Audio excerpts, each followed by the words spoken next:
montanha ali e a gente chegou num local muito especial, tá certo? Se vocês olharem ali atrás, ó, eu queria sentar ali com vocês, mas tem um grupo. Vocês estão vendo ali o que, Brasil? Um trono. Tá vendo uma árvore? Não. Pedra. Pedra. É um altar. Um altar, Beta, muito bem. Um altar. Brasil, nós estamos vendo a réplica de um altar, tá certo? Agora presta atenção.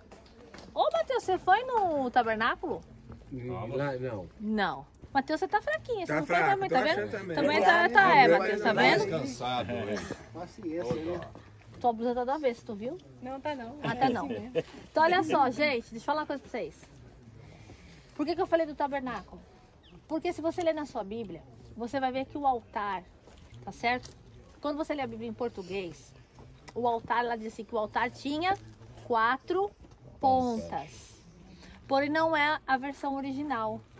Em hebraico, é 4 chifres. Tá certo? Porque existiam chifres na ponta do altar, ok? O que significa isso? Chifre de animais, Mas tem um porquê. Força. ok? Pessoal, então o que acontecia? Se aspergia sangue nos chifres, tá certo? Agora, Pra trás. eu falei pra vocês que é um altar. Sobre o altar se fazia o quê? Sacrifícios. Muito bem. E o que tá fazendo esse altar nesse local? Muito importante. Quando Jeroboão teve a magnífica ideia de separar o povo, né? As 10 tribos ouviram ele e vieram com ele. Então olha o que Jeroboão fez. Ele fez coisas fundamentais e terríveis para a destruição das 10 tribos, tá certo? A primeira, ele mudou o local de sacrifício. Ele tirou do templo de Jerusalém e trouxe para onde? Para Teldã, tá certo? Agora não só aqui. Ele fez outro altar em Betel. E ali os carneiros de ouro, os bezerros de ouro. Ele trouxe de novo à tona o quê? O pecado do Egito, tá certo? Da saída do Egito. Outra coisa, ele nomeou sacerdotes que não eram da tribo de Levi. E outra coisa que ele fez, ele mudou o calendário das festas judaicas, ao qual Deus disse para o povo que aquilo seria de perpétua memória. Então, nas escavações arqueológicas foi encontrado um local de sacrifício, que é aquele ali, tá certo? Lógico que aquele altar, aquele ferro ali, é uma réplica, para vocês entenderem o que estava ali, tá certo? Porém, Jeroboão fez isso. Então, a partir daquele momento, Teldã passou a ser a capital das 10 tribos. Posteriormente, ok? Se vocês se lembram da Bíblia, quem se lembra? Vamos lá ver. Quantas capitais teve as tribos do norte? Quem se lembra? Eu vou ajudar vocês. Foram 4. Foram 4. Quem se lembra? Samaria, mas com esse de vocês.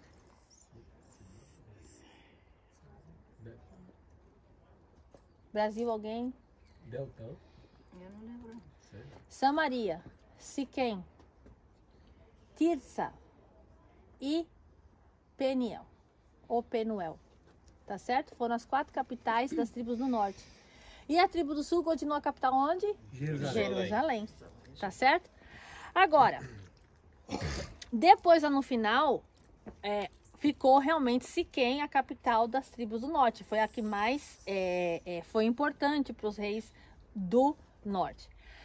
Porém, isso daí gerou, né? Jeroboão, filho de Nabate. Então, quando Deus fala a respeito da extinção de Israel, Deus volta nesse local aqui falando, olha, pelo pecado de Jeroboão, filho de Nabate, vocês foram extinguidos. Porque eles foram levados para a Síria e nunca mais se soube das 10 tribos. Elas são as 10 tribos, ninguém sabe, os judeus não sabem o que aconteceram com eles. Tá certo? Então foi a primeira grande divisão do povo judeu. Eles ficaram lá, eles foram para lá, ninguém sabe o que aconteceu. E depois de um tempo, Jerusalém cai também, não é? Com Nabucodonosor. Nabucodonosor leva o povo para a Babilônia. Tá certo? É o primeiro exílio dos judeus, o exílio babilônico. E depois disso, depois de 70 anos, eles retornam. A destruição do primeiro templo, o templo de Salomão, enfim. A morte de Salomão marca o fim da monarquia unitária de Israel, porque a partir de então são vários reis ao longo do tempo. E aí a Bíblia fala, fulano foi pior do que o Beltrano, outro rei terrível, que foi o rei, mas no caso ele foi de Judá, Manassés. Manassés queimava os filhos a Moloque lá no Vale de Inom, em Jerusalém. Né? Então vocês terem uma ideia, gente, como se fala? Do nível espiritual que estavam os reis de Israel naquela época. Então de tempos em tempos Deus levantava um rei bom, mas isso só dava lá no sul. Aqui pro norte o negócio não funcionava muito bem com os reis do norte, tá certo? Então esse local foi o local que marcou a divisão, e essa divisão ela veio na realidade porque o povo estava insatisfeito com Salomão, porque vocês se lembram que Salomão, no final do seu reinado, ele entrou em declínio, né? Ele tinha apenas 1000 mulheres. Tá bom pra vocês isso? Não estava dando conta. Não estava dando conta, Salomão. Agora vamos fazer uma conta, gente, simples aqui. Se ele saísse com uma por dia, ele demoraria 3 anos para chegar na mesma. Sim? 365 Aí dias. eu não ia querer ela mais, que eu tava velha e trocava por outra. Agora, o problema Mais não ou era menos. esse. O problema era que essas mulheres, grande parte delas, elas tinham outros deuses. E Salomão ia o quê? Se entrando, né? E se misturando com tudo isso, tá certo? Então, o final da vida de Salomão, do reinado de Salomão, e não só isso, ele começou a cobrar muito imposto. Né? Ele começou... Salomão? Ele começou a criar muito imposto, tá certo?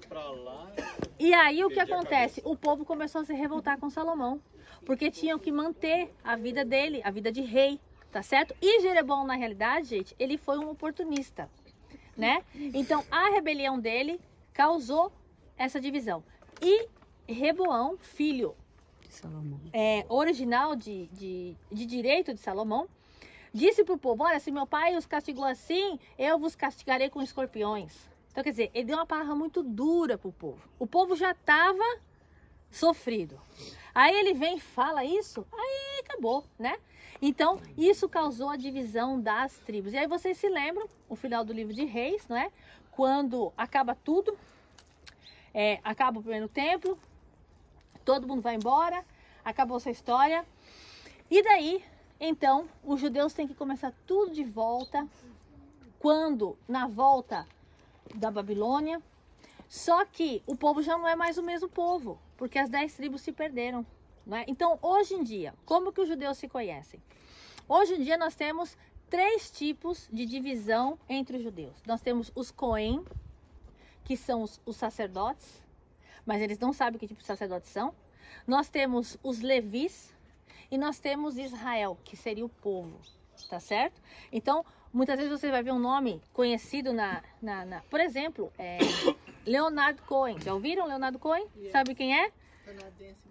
O que fala o quê? Qual é a música dele famosa? Aleluia, não é? Aleluia, ok? Morreu, exatamente. Mas ele é Cohen, então ele faz parte dos sacerdotes. Ele Cohen, tá? Tudo que tem Cohen é parte disso. Agora, eles não sabem mais diferenciar entre si, tá certo? E também eles não sabem, por exemplo, e no exílio, cada um deles foi absorvendo uma cultura. Tanto que no exílio babilônico, eles aprenderam a falar o quê? Aramaico, tá certo? Que aí está o livro de Daniel, né? Então eles começaram a ser expostos e serem expostos, gente, às dificuldades do exílio, né? Então se você pegar o Salmo 137, você vai ver o quê? A saudade do povo. Como poderíamos nós cantarmos? Estamos longe de Sião, né? A minha alegria é estar em Sião. Se vocês pegarem lá, quem é da minha época, que vocês falaram que vocês não são da minha época, né? Que vocês são mais jovens. Mas mesmo assim, eu acredito que esses mais jovens aqui se lembram. Lá nos anos 70, quando vocês nem tinham nascido ainda, né? Porque só eu nasci nos anos 70. Vocês não. Então olha só, exatamente. Então lá nos anos 70, tinha uma música que fazia muito sucesso, americana, e cantava assim, ó, By the Rivers of Babylon, ok? Essa música, gente, é o Salmo 137, tá certo? Então, para vocês terem uma ideia de como o povo chorava o exílio de Sião, ok? Então, foi tudo isso, toda essa história que vocês conhecem, para resumir a ópera, começou aqui, quando Jeroboão teve a brilhante ideia de substituir Jerusalém. Tá certo? Se vocês quiserem, pessoal, vocês podem se aproximar ali do altar, porque daqui nós vamos continuar subindo a montanha, tá certo? Nós vamos passar por outras histórias de Teldã, continuar na trilha, até nós chegarmos no local mais antigo de Teldã, que é onde está no livro de Gênesis, a porta de Abraão. Nós vamos chegar no patriarca Abraão, ok? Brasil, perguntas? Não. Então partiu ao